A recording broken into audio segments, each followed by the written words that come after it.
This is the Military Bottom Line Podcast, episode 69.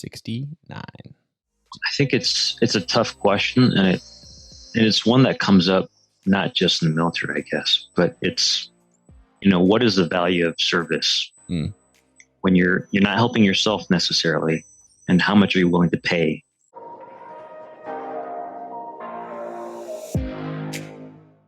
Welcome to the Military Bottom Line Podcast, where we learn from veterans and those currently serving how to make the most out of a military contract.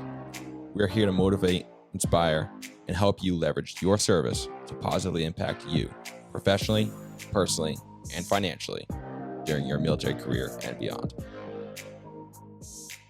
Welcome to the show, and thank you all for listening. This is your host, Jason Birds. I apologize this week. For some reason, right after we finished conversation, Phil and I, Zoom totally crapped out on me. So I do not have the video for those on YouTube, but for those listening on the podcast platforms, the episode will be the same. The audio is the same, and thankfully, the audio was captured. And that is what is most important for a podcast. So I am so grateful for you guys tuning in, and I'm looking forward to you guys hearing Phil's story. But before we get into that, I want to let you guys know, if you're listening, if you're in the military right now, or maybe transitioned out already, and you have lessons learned and you have a message that you want to share to those either thinking about joining the military or those in the military, I want you to know that you are welcome and encouraged to reach out to me via Instagram or email militarybottomline@gmail.com and let me know that you're interested in being on the show. I'm always looking for inspirational guests with their own spin on things and their own wisdom, their own advice, and their own experience. So don't be shy. I'd love to talk to you, and don't hesitate to reach out. But without further ado, I'm excited to let you guys hear Phil and my conversation. And after the episode, after the interview, I kind of made a mental note, and Phil and I were discussing it. It was a rather late interview compared to normal. And normally it's like, maybe morning or afternoon. But Phil and I met later on a Friday night, and it was interesting that I feel like the ones I do late at night typically end up far more introspective and philosophical than other episodes. And so I really enjoyed my conversation with Phil, and I can tell that he's a very well thought out individual, and he's got a lot of he's had time to reflect on his service and reflect on his experiences. And throughout the episode, we talk about his reason for joining via Dartmouth ROTC, ultimately going into Special Forces, and is now transitioned out after 10 plus years, and is at one of the leading MBA and law schools in the nation. And so he's had a career of excellence, really, going from high achieving accomplishment to high achieving accomplishment. And so he's pretty inspirational, and I would encourage you guys to hear his story, and I hope you guys stick around to the end. So enjoy. Good evening, Phil. How you doing, man? Not too bad. I'm pounding a coffee right now. I think we're both in the same boat as far as it's the end of a long week, and we both have small children. So yeah. Yeah, absolutely. I'm super appreciative of you joining me later on a Friday night. Thankfully, we're both in the same time zone, so that kind of makes things slightly easier. Yeah, it's my pleasure. Yeah, thank you. I was introduced to you by Pete Campbell from a couple episodes back, and really enjoyed hearing his story. And I know you guys worked together for a little while and met each other in the Army. And so I've heard great things about you, but I'm excited to kind of hear your story as a whole, and hear kind of like how you ended up in the Army in the first place. Like, what was that motive? Yeah, well, yes. Yeah, Pete and I know each other pretty well because we did some of our training in the Army together too, and then we're stationed out in Okinawa together for several years, so we're pretty close friends. Cool. But I guess as far as the military piece of it, just to give you wave tops, I'm originally from Connecticut, oldest of three kids, and so Going into college, I think that was the start of my interest in the military.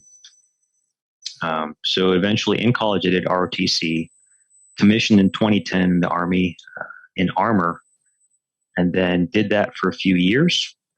In 2014, went to Special Forces selection and passed. And so 2015 started the Q course, graduated in 2017, was stationed out in Japan with first group, and then eventually separated in 2020, last October. And since then, I've been a stay-at-home dad until very recently when I started graduate school last week.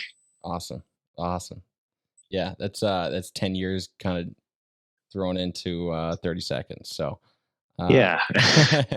there's some huge accomplishments in there. So when you said that college was kind of the beginning of thinking like joining the military, what was the catalyst for that? I mean, if that wasn't on your mind prior to college, what changed when you arrived at college that made you want to go ROTC?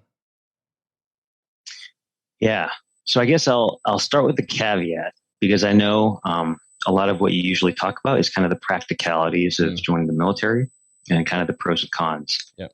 And for me, it was kind of like a more of a lifestyle question, maybe. And so, from here on out, whatever I say, I don't want to overly romanticize the military, I guess.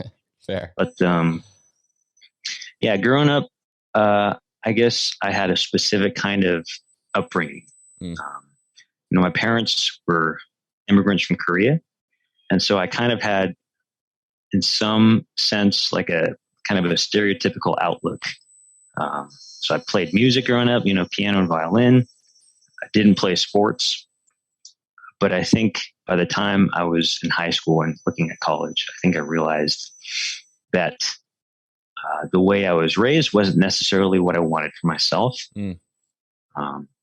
And the specific catalyst was actually, I don't know if they still do this, but I think it was the summer after my junior year of high school. I went to something called the West Point Summer Leadership Seminar, I think. It's just like a recruiting thing where you go out for, I think, a few days, and they give you a taste of what it's like to go to West Point and be in the Army, I guess. Gotcha. But I remember going out there, and the way I got into that was, I think it was like a random mailing or something. I'm not sure, but somehow my parents heard about it and just kind of put it out there like, hey, this looks interesting. Why don't you go do it? Because they had no idea what the heck it was. It just said leadership seminar. Gotcha.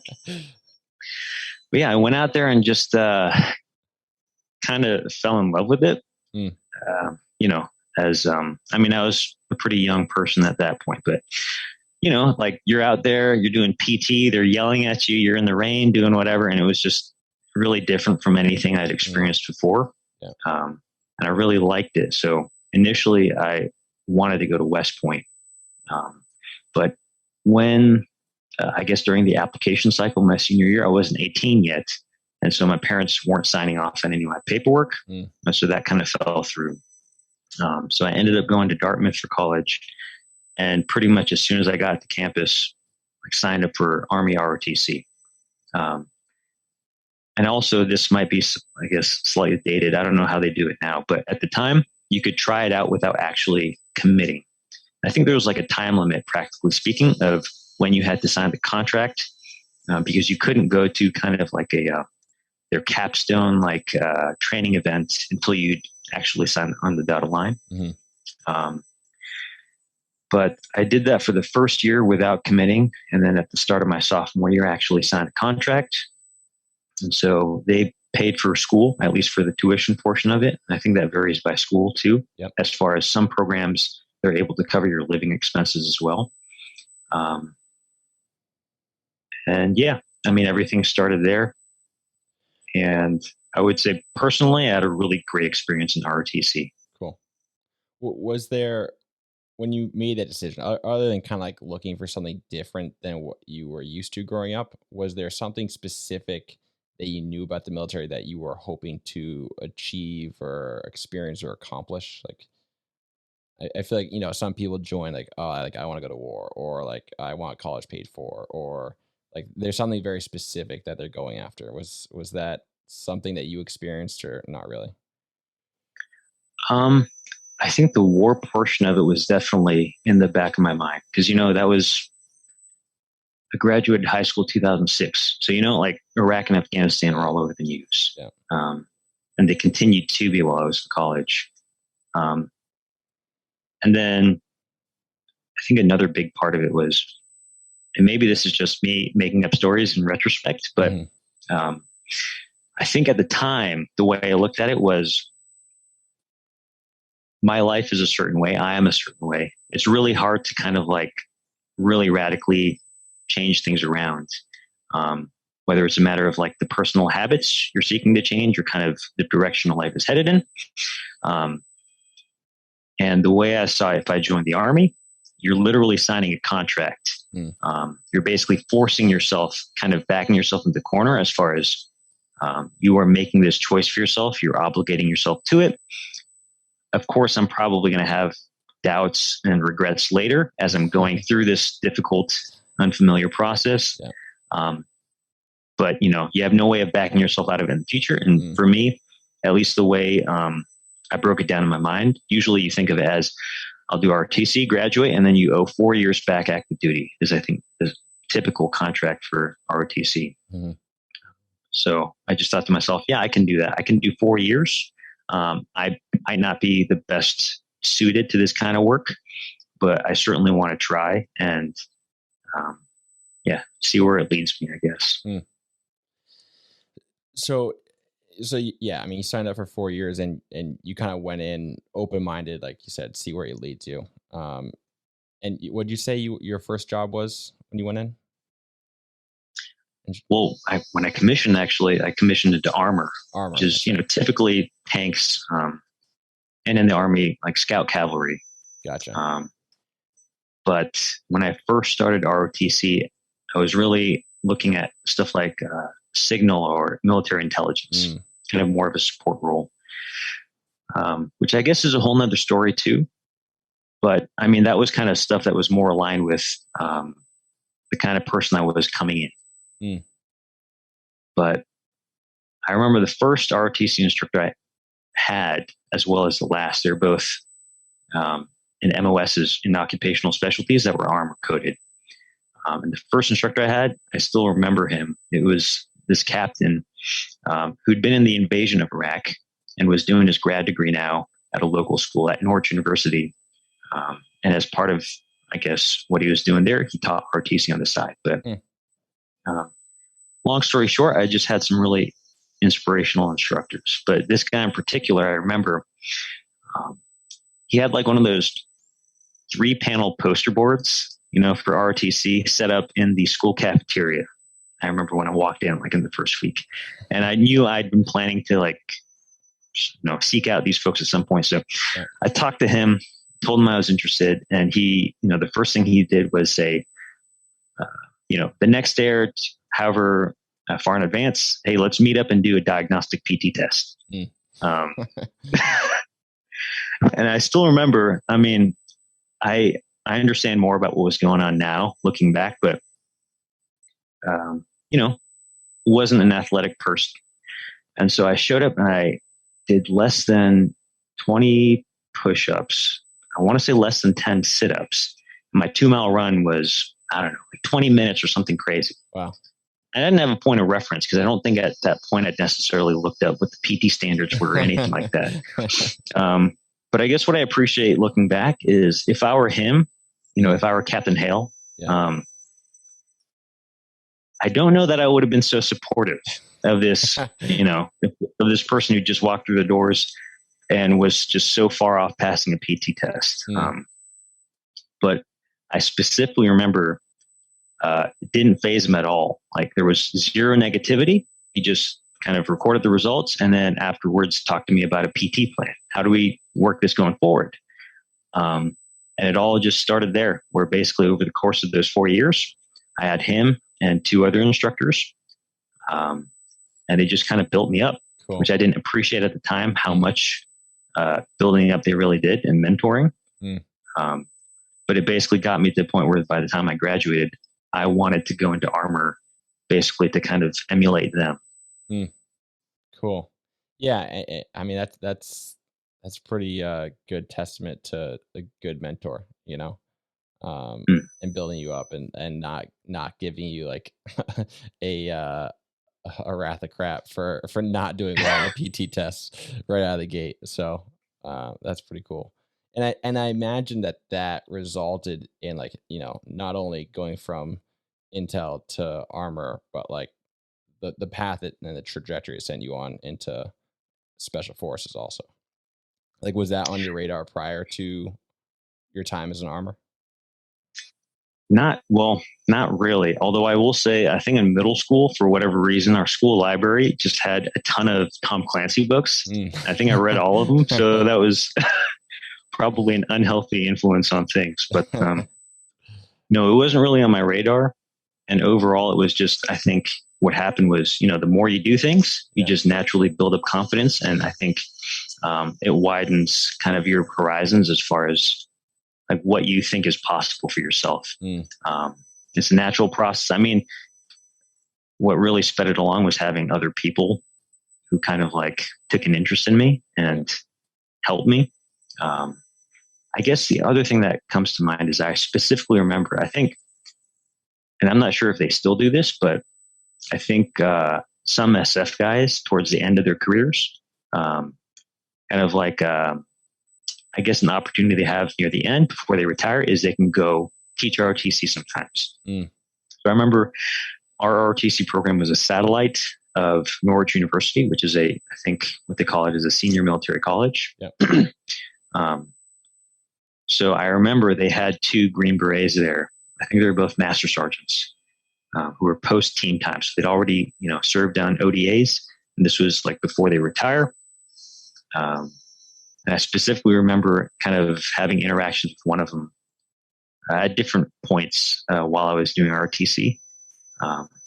And that making an impression on me. I guess I haven't thought about that in a while, but specifically he was a big guy, but he was very soft spoken. I guess this is maybe a common reaction people have, but not what you'd expect when you think of a special forces soldier. He was really easy to talk to, approachable. And I guess interestingly, I mean, he was probably just making small talk, but I remember he talked to me about selection, what that was like, and kind of, I guess it was kind of a soft pitch as far as, hey, this might be something you're interested in down the line. Yeah. Which, I guess is good business. Looking back, I don't know what business he had making that pitch to someone like me. Yeah. But yeah, I still remember that conversation. So then that bug was planted in college also. So I guess I'm trying to paint a picture of, you went in and you were thinking like 4 years and then move on, but something within the 4 years developed in your appreciation or your desire to, continue moving in the military built. And so like, what was your first 4 years like, and where in that timeline did you decide like, I like this, I'm going to keep going and pursue like that next level? Well, overall, what was it like? I was stationed at Fort Knox, Kentucky, which they used to have 3rd Brigade of 1st Infantry Division out there. And it doesn't exist anymore because it was, I don't know what the proper term is, but it was demobilized after our 2013 deployment. I think the experience, it was really good. Overall, I learned a lot during my time as a lieutenant, and I got to do my job, I guess, in some sense. At the time, I think 2000s, early 2010s, it was fairly common, at least in the Army, for the brigade combat teams, I guess is the construct that they were using. I don't know what they use now, but basically if you were in a brigade combat team, it was like a deployable line unit, an infantry brigade combat team. So for my unit, it was kind of like you deploy for 12 months, which eventually the Army scaled back to 9 months. You'd come back for a year, but that whole year that you were back, you'd know that you're going to go back next year. And so it was a very purposeful environment, I guess. So 2010, I got out of training, and as soon as I finished the initial training for armor, my unit was already in Afghanistan. So I went up and linked up with them, came back, and pretty much knew that the following year we're going to go again. And so I think that kind of puts you in a certain kind of mindset. Yeah. Well, I was going to say, like, did you like knowing that as soon as you came back, like, oh man, like I got to do that all over again next year? I mean, what was your mindset behind that? After a deployment, where you're like, I'm good, or did you want to go back and you're ready to go? Yeah, I think for me at that point in my life, and I'll explain why I say it that way, but I was really excited to go back.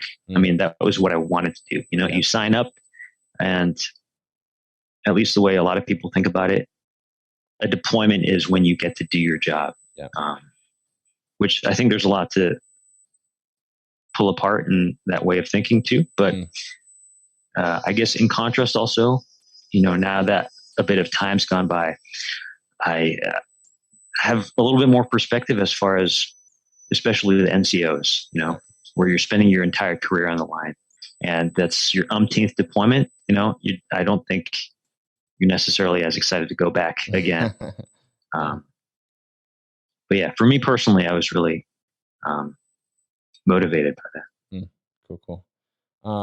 And so you did 2 deployments in your first 4 years. Am I understanding that correctly? I did, but the first one was a pretty short one because I just caught the tail end. Okay. And then I guess the thing I realized during that time was, I guess, how much I enjoyed being in a platoon. I guess being around teammates or soldiers. Yeah. Because they really do become like a family to you.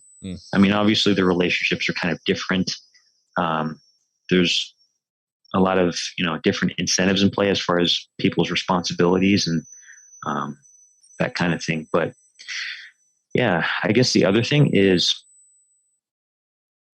I can't speak to other MOSs, I guess, but at least for us, it was a, Cav Scout unit. Day to day doing PT, going to the field, it was a job where I really felt like you could pour all of yourself into it. Like what you put in is what you get out. If you really want to go all the way 100% and, just live and breathe your job, you can, and you get like tangible results and feedback from it, not only in kind of the performance of your unit, but just the bonds that you develop with your with the people around you. And that, it's super rewarding in that way, but it's also really specific, I think, to the unit you end up in. Yeah. So it was being part of the platoon and being part of that family unit an additional driver behind your decision to try out for Special Forces? Yeah, I think so. This is, I guess, really specific to the Army, maybe. As far as different branches of service have different pipelines going to special operations, but at least in the Army, for an officer, at the time, basically you have a window. I think Pete might have talked about this, but you have a window to apply and jump into their pipeline. Where you're an O2 promotable first lieutenant about to become a captain, which is around 3.5, 4 years. And so I guess the rationale a lot of people have for jumping in is they really enjoyed being on the ground or carrying a rucksack, however you want to term it, being one of the guys and having the ability to be there, be hands-on. And as an officer, that opportunity is really short. It's a really specific period of time. So say if you're an infantry officer, an armor officer, what have you, you get platoon leader time, which maybe is a year, 18 months, 2 years if you're lucky. And then that's pretty much it until you're a company commander. You can do XO time and still be in a company, but you're doing kind of logistical administrative work. You're not kind of leading soldiers in a tactical, direct sense. Mm-hmm. And then even when you're a company commander as a captain, which is probably around 5 to 7 years in, it's really different because you're now a degree removed from your soldiers from the people actually doing the work, where you have, platoon leaders, platoon sergeants underneath you. And you're probably in a command post or a talk somewhere physically removed from what's going on. Yeah. So I think a lot of guys going in, it's the mindset that, hey, I really enjoyed my platoon time and I kind of want to extend that. And that's, I think, a mentality a lot of the enlisted guys have too, because in SF, depending on what you choose to do with your career, you could spend probably most of your career on a team as one of the team guys if you chose. Yeah. And at least for a captain, it gives you another chance to go back to that environment. Gotcha. So yeah, a way to extend the glory days in a sense. Yeah. Yeah. No, absolutely. And that's also a driver of why folks get out a lot of times right after their team time ends. They're just not interested in becoming a staff officer, I guess. Do you feel like, did you get what you wanted out of SF when you went down that road? I mean, that because it's like a long additional commitment, plus like the pipeline of I guess everybody's definition of misery is a little bit different, but discomfort.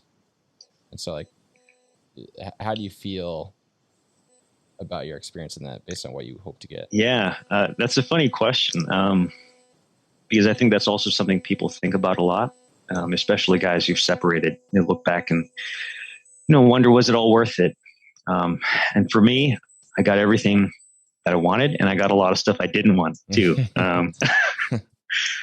But I think also, I don't know, that's also a personal topic for me, as far as I think, for me, I just had a point at which I did some self-reflection. There's definitely a time when I kind of had to take a hard look at how I thought about the job, because I think, the Q course is long to begin with. I think on paper, well, they've revamped it too, so I think it's a lot shorter now. But back in 2015, 2016, it was, I think, 18 months was the baseline you were looking at. And if you're an officer, it was 2 years-ish, because you also did the captain's career course, kind of like O3 training at the front end. And then if you recycled anything, it got even longer. 2 years. Plus additional schooling. I mean, that's like longer than like some pilot pipelines, Oh, which is, well, I never really compared those two. Because for you is an additional 6-year obligation? I think from the day you graduate, usually you owe 3 years. It's the first HADSO, they call it, additional service obligation. I guess full disclosure, I was at Fort Bragg for almost 3 years. Wow. Which wasn't all Q course, but there was additional schooling I did at Fort Bragg after I graduated, before I showed up to my unit. So it was a long time. Yeah. But, to get back to your question, I guess the question of, did I get everything I wanted out of it? I did, but also I realized at a certain point, maybe that's, in some ways, it can be a problematic question too, which is a whole nother topic. But, the military isn't just a job, right? Yeah. And not to get on a soapbox or anything, no, but please do. I mean, ultimately, you're basically signing up to foot a bill that, if it ever comes due, could be pretty costly. And so I think, it's such a personal decision to join, because there's a lot of pros and cons you can kind of look at and decide whether this is going to kind of benefit you in the long run. But I think as far as, why it's called military service, it's because a lot of times there's a point at which the math doesn't add up in your favor. And it's kind of that decision or that commitment you made to continue to do your job. even when it's not benefiting you, and probably is possibly is very costly to you and your family. But the reason I bring that up is I think when you're going through a long training pipeline, especially one like the Q course, where it's a pretty high pressure environment, high stakes, because there's a lot of costs to failing out, whether you're officer or enlisted. You can get kind of into a mindset where you're just trying to get through. You're trying to get your go. And it's, all just, you're focused on just succeeding, getting your beret, and getting to your team. So I think for me, I definitely experienced a lot of that, especially in the later parts of the Q course, where I was just trying to get through. I was just trying to graduate. And that was what I was focused on. And it wasn't until I got out to my first unit and maybe a year or two in, where I kind of had a moment for reflection and realized that was, how my attitude had changed over time and how that wasn't really a good thing. In the sense that you felt like you missed critical lessons, or in what sense was it not a good thing? Well, I guess just personally, I realized how entitled I'd gotten. Where I showed it to my unit, and looking back at that time, I realized I just wanted to get the team. That's all I cared about was, in a sense, what's in it for me? Am I going to get to be on an ODA? Am I going to get to do XYZ things? How can I make that happen? As opposed to, looking at it the other way around, which is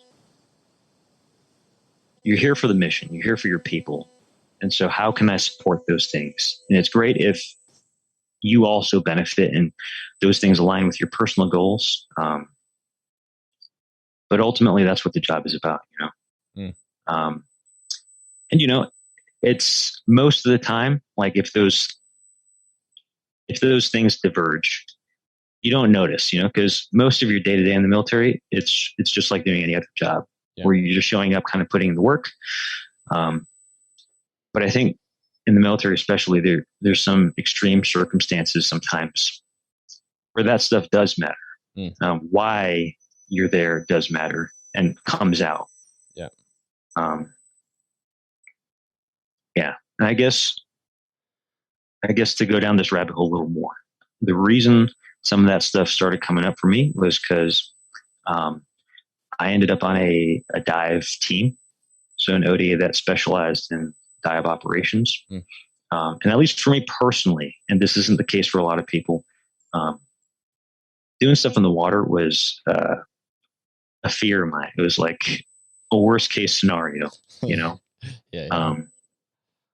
and luckily I made it through all that training and was able to serve on the dive team. But kind of that question came up because we had problems attracting people and keeping people on the dive team because a lot of folks don't want to go through the training. And so it's like pulling teeth trying to get people to come over in the first place. And then it can be a really painful process as far as just trying to pass that school and be, certified in that skill. Because there's a pretty high failure rate. The training can be very physically painful and taxing. And so that's a circumstance in which the question of why are you doing this starts to come up and be pretty relevant on a day-to-day basis. So you didn't choose to go to dive school then? That was kind of... I did not. That was not part of my plan for how does all this benefit Phil back. It was just, it's the military. So you get put where you're needed, so that's just how it worked out. I think you're kind of drawing an interesting line where it's like, when in our careers, like obviously we're getting the first person view. So it's hard not to think about us and like, what do I want out of my career? But the parallel of it being, like you said, military service. And so it's like, it's not really supposed to be about you in essence. It's about the larger cause, the larger mission, people. And so it's an interesting parallel to kind of like, I don't know, I guess, point out that it is like I think everybody runs into that situation where they either realize it or they don't realize it, that they've made it about them rather than, um, the larger cause. So I think having that opportunity to reflect for you is like, is pretty cool. I think it's a tough question, and it's one that comes up not just in the military, I guess, but it's, what is the value of service when you're not helping yourself necessarily, and how much are you willing to pay? I guess a conversation that comes to mind is I have a friend who's a doctor, and when COVID first started kicking off, I think there probably were a lot of those conversations too. As far as a medical professional, you've made a commitment. You haven't necessarily signed your name on a dotted line, but ethically, you have an obligation to help others. But definitely, those frontline workers were doing so at a personal cost, at personal risk. And so, I think there was a question of, well, where do you draw the line? How do you decide for yourself what to do in that situation? Do you continue to do your job at personal risk and cost? And what do you do about the folks that, I guess, you're working with or who are working for you? What do you say to them? Yeah. I think, where we arrived is it's a personal decision. Because as far as the why, or at least, maybe in a military context,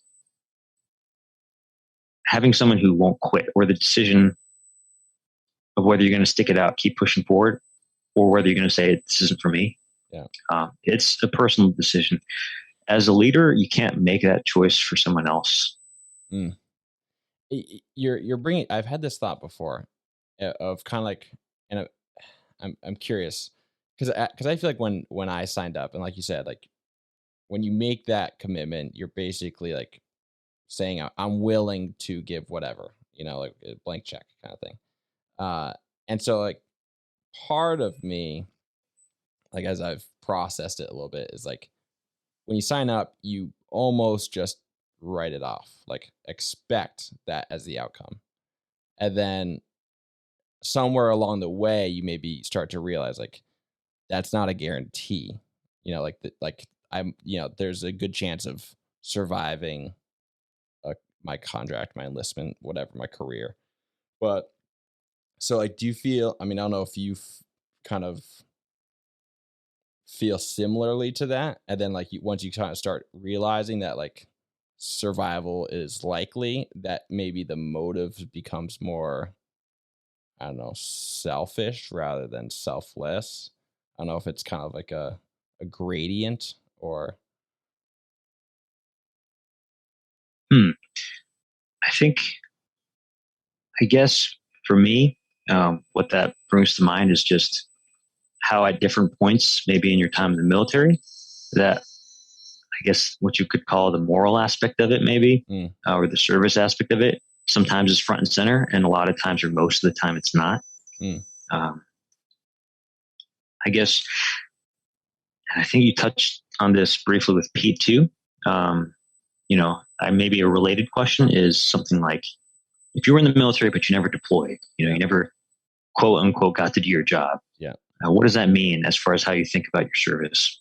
And I guess, the service portion of it, if it's when the costs to you outweigh the benefits to you, is that really kind of the bar? I guess what I'd say is, when you're signing up, I think that's the moral decision, the decision point. That's you're making that commitment, and you said you were willing to do that.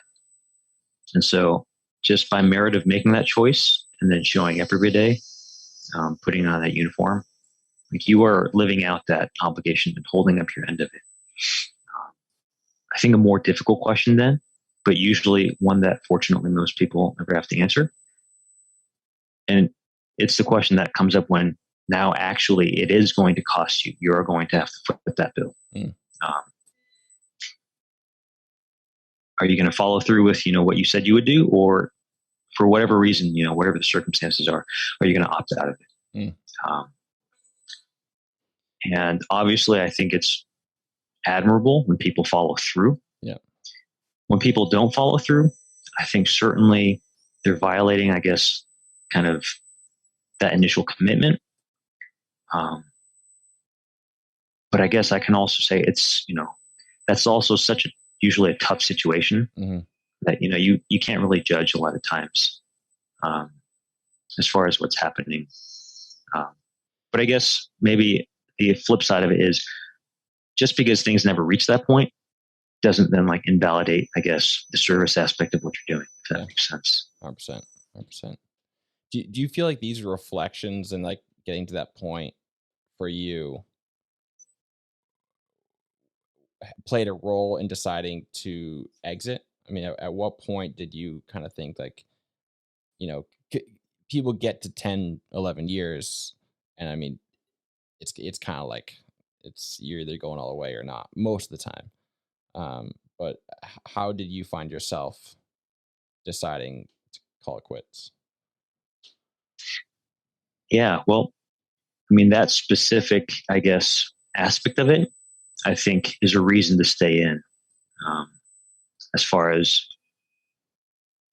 I mean, your service is valuable. And I think a lot of folks who do end up staying in, part of that decision is maybe recognizing that they're needed, There aren't so many people stepping up to kind of continue that service long term. But I guess overall the decision,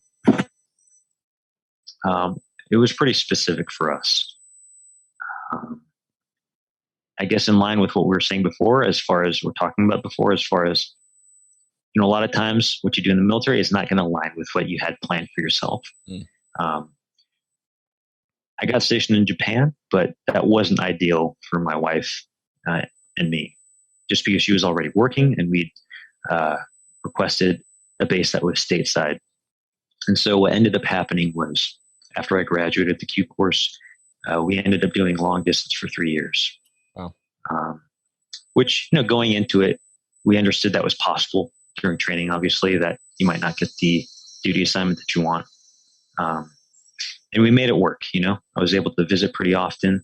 But I think as soon as we knew that was going to happen, that we were going to be separated for so long, it was the writing was kind of on the wall as far as long term. Even if after this we're stationed somewhere where we can be together, this is tough for us as a family. And so I think the door was open as far as maybe while we're out there, the decision-making factors will change in the other direction. But generally speaking, I think that was the deciding factor for us. Cool. So it came to the point where, your priorities started shifting from, military career more towards family was the driving factor. Yeah. I mean, we have a 1-year-old now. And awesome. So that was something that we could do because last year I was out processing and we moved back together. Yeah. Super cool. What was, you ultimately, so you got out while you were in Japan? So you out processed in Japan? I did. What was that? Once you made up your mind to get out and the transition process, what was that like? I know a lot of people are, once they make up their mind, they're super stoked to get out. But then at some point in that process, it hits them like a ton of bricks. I remember it hit me when I left active duty, and I didn't eat for 2 days. I was like, what just happened? Why did I do this? So for you, what was that process like, and how did you, stay on top of it and ensure that it went smoothly, or did it go smoothly? It did go pretty smoothly. Honestly, a lot of it's just up to your first line supervisor, as much of your life in the military is. Yeah. As far as how if you have a boss who's, I mean, a lot of it also depends on what your unit's doing at the time. Yeah. If they're busy or not busy. But yeah, I looked out and I was taken care of. I guess I'm trying to be careful with how I phrase this because, if you have a rough transition out, it's not necessarily because people don't care about you. True. A lot of it's just kind of luck of the draw. Yeah. But you really do need time. And I had that. I was able to take a lot of leave that was saved up because, in the military, you just end up kind of amassing vacation days that you never take. Yeah. I think that's the most important thing as far as just getting your ducks in a row for the practical portion of it. Yeah. Did you know what you wanted to do? Like, did you know what the next steps were, or were you just like, I know that this isn't where I'm going anymore, so I'm getting out and I'll figure it out afterwards? Like, well, let's see. I still don't know what I want to do. Okay. In a larger sense, but just in an immediate sense, I think usually what happens is you look to people who are getting out, and you kind of look at what they're doing. And I guess for my very specific demographic, a lot of the captains who finish up team time in SF and get out, they usually go to business school. So that was kind of a popular choice. I knew that, since it's a well-worn path, that was kind of what I looked at first. And so I had enough time to kind of plan in advance, kind of pursue that process even before I had made my final decision and put in my paperwork. Because I guess that was also part of it too, was if I was pursuing that and it didn't work out, I wanted to have enough leeway to kind of back out of that and say, okay, it looks like I don't have this kind of course of action lined up. It's not going to work out. So I'm just going to hold what I got and stay in the military. I don't know that most people have, I guess, the luxury of that time, but if you can do that and kind of, stick your toes in the water first before you jump in, that's a good thing to do. And when you say stick your toes in the water, like you stuck your toes in the water by applying to business programs? Yeah. So I guess I didn't put in my packet to separate the paperwork to start that process until after I'd gotten an acceptance letter from a school that I really wanted to go to. Gotcha. How many did you apply to? Just out of curiosity. Let's see. I didn't apply to many. Okay. I want to say I applied to 3 business schools. Okay. But because I started so far in advance of when I thought I might get out, the way I thought about it in my mind was just the first year. It was just going to kind of be, a recon. I was going to see where things landed, see where I stacked up, and adjust off of that. And I gave myself enough time so that I could apply a second time the following year if things didn't pan out the first year. Gotcha. So you were preparing well ahead if you had that much time. Yeah. That's awesome. But that's also really specific to if you're planning to go to school, just because that, I guess that timeline to go into one of those programs, whether it's a bachelor's degree or graduate school, is so structured and kind of you have advance warning. So you can plan off of stuff. Whereas if you're going, say, into a job or something, you don't have nearly as much lead time. Yeah, very true. A little bit of a sidebar, because I've noticed that a lot of officers specifically that get out do go to business school, and I mean, why is that like the most? I don't even know if it is the most common, but it is a common next step. Like, what is that?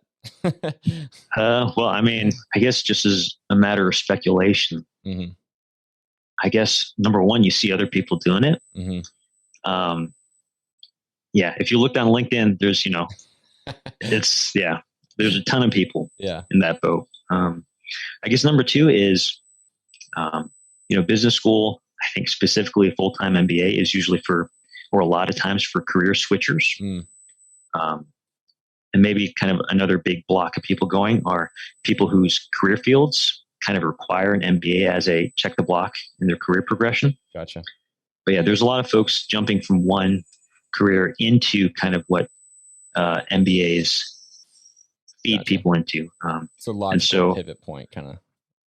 Yeah. And I think it lines up as far as, especially if you're coming out of the military with, say, I don't know, for me, like, I don't really have any hard skills I'm walking away with. You know, I don't have any certifications or technical kind of expertise. Yeah.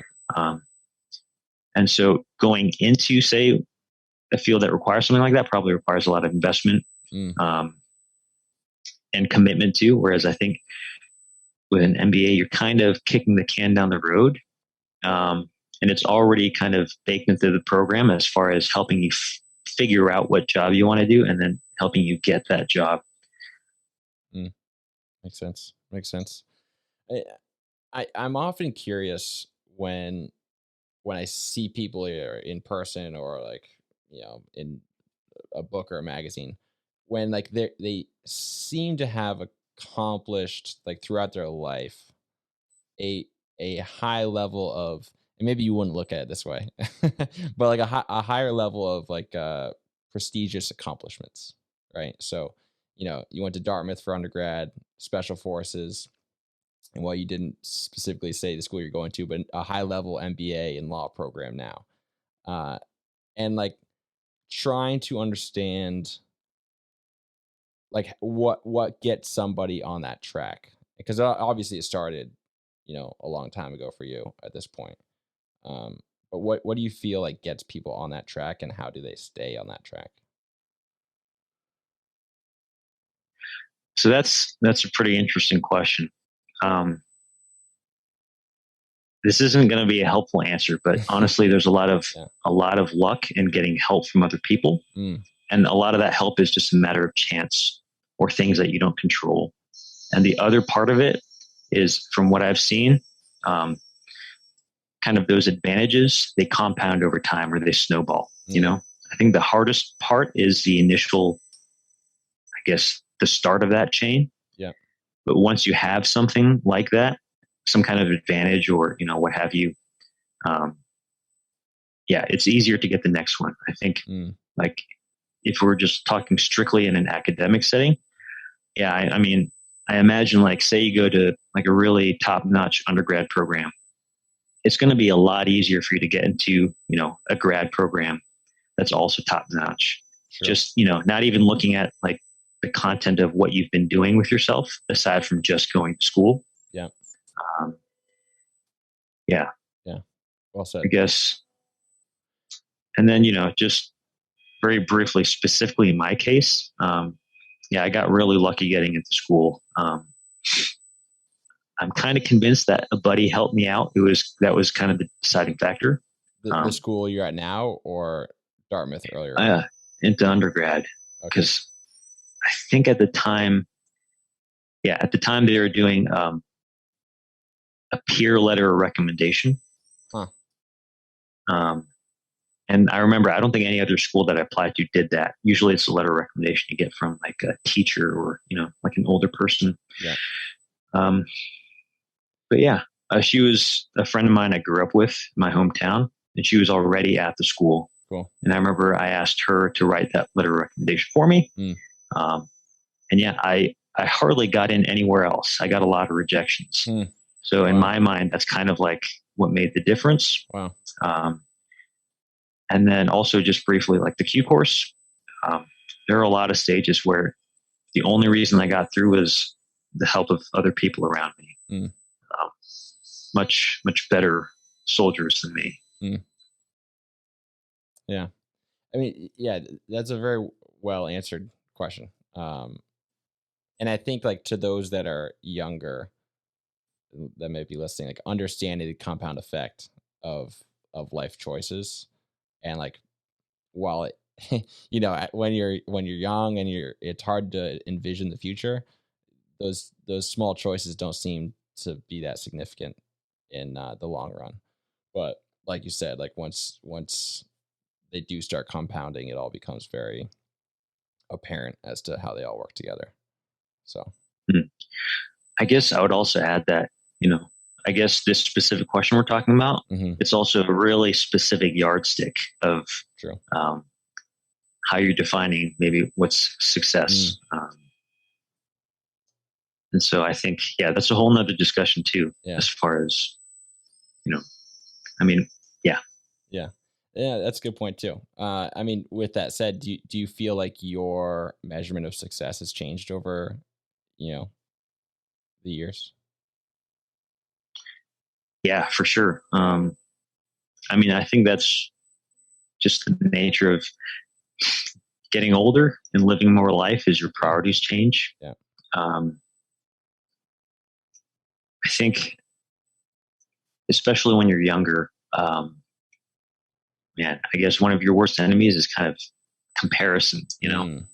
um, sizing yourself up against whoever you consider to be your peers. Um, and I think as you get older, that definitely starts to go away, hopefully. Mm. Just because you realize, uh, you're the only one who's going to live out your life, who really knows everything that's happened, what's going on, and who's going to kind of be the person on the receiving end of all the choices you make. I guess I kind of started to feel that lesson. I mean, everyone knows that on paper, but Yep. when I separated last year, in October, basically I left the military and I stayed at home with our son. And at the time, my wife was working in Hong Kong. So I moved over there. So completely removed from the people I just spent a whole lot of time with, totally different country and cultural context. Nobody knew anything about the U.S. military or cared, and I think that was a good reality check. Just because when you're at a certain company or workplace or in an organization or in a social context, people are really keyed into kind of these I don't know, these micro indicators of maybe your status or success. Yeah. Whether it's in the military, that person who has that skill badge because they went to that special school, Yeah. Or the person who just maxed out the PT test, Yeah. Or just blew by everybody on the last group run. But yeah, as soon as you leave and you realize nobody else cares about any of that, and it's not that that stuff isn't important or valuable. It's just realizing that that yardstick vanishes. Yeah. That reminds me of, like, I mean, I'm sure it's the same way in the Army that is in the Marine Corps. As soon as anybody's wearing their dress uniform and they got their ribbons on, it's like it's just you don't even look at the person's face. The first thing you look at is their ribbon stack, and it's just like it's part of the culture, And as soon as you get out and nobody ever wears that uniform again, it's like all of a sudden that ribbon stack doesn't really matter. There's a whole different metric. And so while you're in that culture and like amongst those people, it seems like the most important thing. But in the grand scheme of life, it's far less significant. But I guess another thing that makes me think of is it's really hard to overcome your environment or your circumstances. So I guess the lesson that I took away from it isn't necessarily that, hey, if you're in the military or if I was, when I was in the Army, it wasn't necessarily that I should have changed my attitude or kind of had my focus somewhere else. I guess it's just understanding that, the way you behave, the way you think, everything's just feeding off of what's around you. And I mean, that's okay. But I guess it was also a reminder to me that for kind of the big life choices, especially the ones where it's, what's right for yourself in the big picture, but it's hard to live out day to day. I think that's something I think about sometimes is, well, how can I take that decision out of my hands? And make it something that's, I don't know, built into my environment, or I don't know how else to phrase it, but I guess that's kind of coming back to the idea for why I joined the Army in the first place, or how I thought about it. Yep. Yeah. Cool. Super cool. Yeah, I mean, I feel like throughout you've been open in the lessons that you've learned and kind of sharing your wisdom. But if you were to compile all lessons learned into one piece of advice for those that are maybe considering a similar route to you, what would you give them? I mean, that's a really difficult question. It is, obviously. Yeah, I'm sorry. No.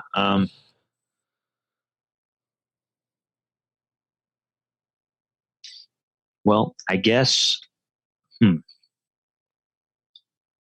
mean, this is so, lessons learned looking back, they're really hard to apply going forward because usually it's the kind of thing where, you don't appreciate or you can't appreciate maybe until it's 2020 in hindsight. Yeah. But I think one of the things I had the hardest time dealing with personally was just failure at multiple points throughout my time in the Army. And I think a big thing I took away from the military was just learning how to deal with it in a constructive way. I mean, my first major taste of failure was I went to Ranger School, which is kind of like an infantry school. It's 2 months long. You're just kind of thrown in there, and it's constant field training, basically. But I went as a lieutenant right after I finished my armor training. But before I went to my first unit, 2011, and just did horrible. I had no idea what I was doing, failed out. And so that was a pretty significant personal experience for me. Just wrapping my head around what the heck just happened. Yeah. And yeah, I mean, there was a lot of things that had to happen as far as me figuring all that stuff out. And eventually I went back 6 years later and passed. But I just remember kind of, how tough that was. And that wasn't, it was the first major failure. There were obviously several more in the Q course as well. Sure. But I think that's probably the biggest hurdle I had to climb was how do you kind of accept failure and move forward? Yeah. Rather than, getting all wrapped around the axle about it and letting it get in the way of things.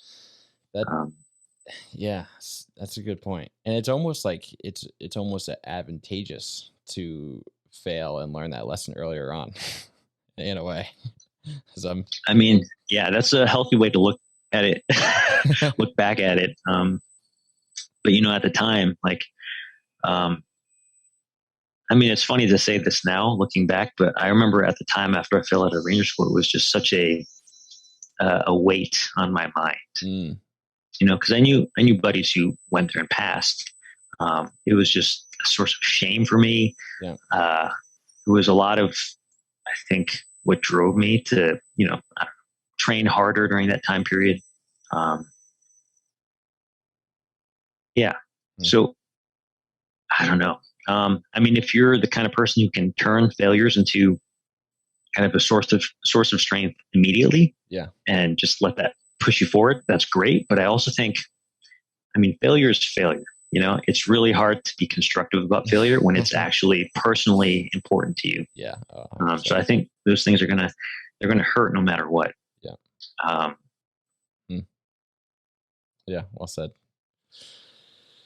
Well, thank you, Phil. I appreciate you sharing your story. And I wrap up with kind of there's two routes for closing questions, whether you've transitioned or not. And given that you're just over a year out now, based on your experience in the military, would you recommend the military to somebody else?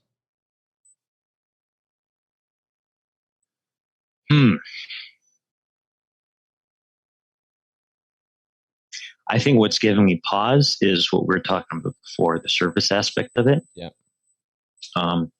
So, practically speaking, I think most of the time, yes, as far as it's definitely kind of enhancing to a person's career and also I think just personal development. Mm.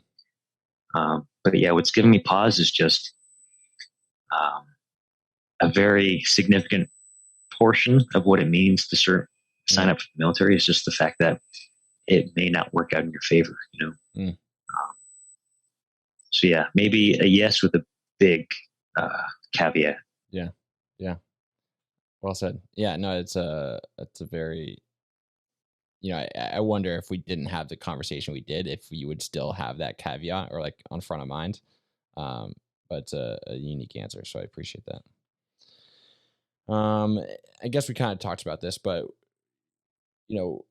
how did you know it was time to get out, and what was the hardest part about leaving? So I guess more for you, since we already discussed how you knew. What was the hardest part for you about leaving the Army?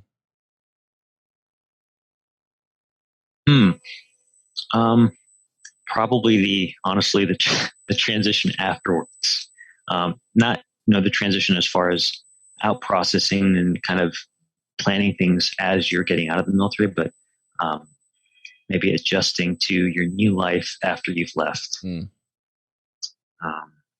which I still haven't really figured out. Yeah. I have some friends who got out, say, June, July, and then started classes the following month. And I'm always thinking maybe that's a better way to do it because you don't have so much time to overanalyze things and get in your head about what's going on. Yeah. But yeah, it is a big adjustment, especially if it's the only job you've ever done and it's been for a long time. Yeah. Figuring out, I guess, what life looks like moving forward. Yeah. Because it's not just a matter of, maybe like day to day what you're doing necessarily, but I think, you can get really invested in your work, and it's kind of a certain mindset you have to be in sometimes. Say in SF, if you're on a team, the life you're living is everything for the mission, everything for my team. And so, I just started business school, and day to day, I guess it's really different as far as you're there to benefit yourself. Everything is, trying to figure out how can I kind of advance my own career and find opportunities for myself. It's just it just feels really different, I guess. Yeah, for sure. Makes sense. What do you think separates those who have a smooth transition versus a not so smooth transition? I think a lot of it's time, having enough time to plan ahead and make sure you have, I mean, you've probably heard this a million times. So making sure that you have a plan for what you're going to do afterwards. Yeah. And I guess the other portion of it is not necessarily something you can control, but maybe having some time to reflect and having some perspective on why you're leaving, what you appreciated about your experience in the military, but also what you're looking forward to, and kind of being realistic about the pros and cons about making that switch. Totally. I like it. Do you have a most influential book that you've ever read? I don't think anything comes to mind as far as like a single pivotal book, but the last thing I read that I found really useful was, I remember I read this, I think it was like a pamphlet by someone named Admiral Stockdale. I don't know if you've ever heard of him. He has the distinction of being, I think, the longest held or highest ranking POW in the Vietnam War for the Navy. Maybe he was a naval aviator. I think he was shot down, taken captive. I don't remember how long exactly he was in captivity. It was something crazy, like 5 or 7 years. Wow. But he wrote a pamphlet. I think he's written several things actually about his experiences, but specifically the pamphlet I read was, I think it was called Courage Under Fire, but it was about stoicism. the philosophy of Stoicism and how it got him through his POW experience. Interesting. And his background was kind of unique too. I think, he was a career naval officer. And I think as part of kind of the, you do graduate degrees usually as part of your career progression if you stay in longer than a certain point. And his master's, I think he did in philosophy and studied Stoicism just out of academic interest before all this happened. And then it just happened to actually be something that he had to live out. Wow. But I read it because I can't remember how I heard about it, but I'd heard about it, and it was maybe a little bit before I went to SEER school, which is survival school in the military. Yep. And so it was kind of on my mind. But yeah, I found that really useful as far as it was just all about how do you deal with suffering in your life? How do you get through it? And especially with regard to not necessarily minor issues, but just an overwhelming amount of kind of adverse things happening, where maybe it's not so easy to find a silver lining and kind of rationalize it in your mind of as far as this is going to work out for me, or it's, this is what's best in the end kind of thing. Yep. So yeah, I mean, that's also worth a whole nother conversation. Sure. But I'm gonna have to look it up. Sounds interesting. Very cool. Lastly, this one's I always hesitate with this one. Do you have a favorite military or veteran discount that you like and take advantage of often? Yeah, well, I heard you asking this before, and I thought about it and came up with a decent answer. For me, it's not a specific one necessarily, because I think there's a few ways to get this, but it's basically any kind of discount you can get on wool socks. Interesting. And yeah, so this is actually a buddy of mine who really pushed me hard to get into merino wool. So I'm not knowledgeable about, what differentiates merino wool from, say, just regular wool. But for me, I was always just one of those people who was a big believer in using what you're issued. Yeah. And so for years, I just wore the green issued socks. I just bought more of them at the clothing store on base. I just made it work, but it wasn't, I think, until I was on a team in SF that I actually started using nicer socks. Yeah. Which is, weird to think about, because any other piece of kit like your boots, people get really into and invest a lot of money in. But yeah, I just held out in the socks for so long. And once I made the switch to nicer socks, it was game changer. Just made a huge difference. Yeah, especially if you're, going to be on your feet, walking around a lot. Yeah. Walking around in wet socks, wet boots. That makes a big difference. So I'm curious. Up here, Darn Tough. I don't know if you're familiar with Darn Tough, but I am. Yep. Do they give him a discount? Because if they do, I missed that. But did you have a brand specifically in mind that gives military discounts for great merino wool socks? Kind of. There's a website that, well, maybe I'm dating myself, but it used to be called Promotive a long time ago. I think now it's called Expert Voice. Experticity or something. Yeah. Yeah. I think there's a few companies on there like Cool. Darn Tough, Smart Wool. Cool. Whichever you pick, but basically having nicer socks is a big plus. Yeah. Always got to take care of the feet, Definitely. Yeah. No kidding. I mean, yeah. Awesome. Well, yeah, I'll add that to the list of good deals. But cool, Phil. Well, I really appreciate you coming on, spending your Friday evening, and hopefully it's same to you. Yeah. Great. Thank you for making the time. Yeah, absolutely, man. Well, I wish you the best of luck in business school and beyond, and I look forward to seeing where your career takes you. Hey, everybody. I hope you enjoyed that episode with Phil. I know I really enjoyed it. I know it was a little bit different than normal episodes, but I think having some introspective and deeper thoughts associated with our military service and what that actually means is important to have, so that we don't get lost in the shuffle and too focused on like what is in it for me kind of thing. And so I want you to all make sure that you're all continuing to see the big picture and continuing to recognize service for what it is. And it's more supposed to be selfless than selfish. So I hope you guys were inspired by that story and inspired by Phil's experiences and insight. But I look forward to seeing you guys next week, same time, same place, released every Tuesday. See you guys next time.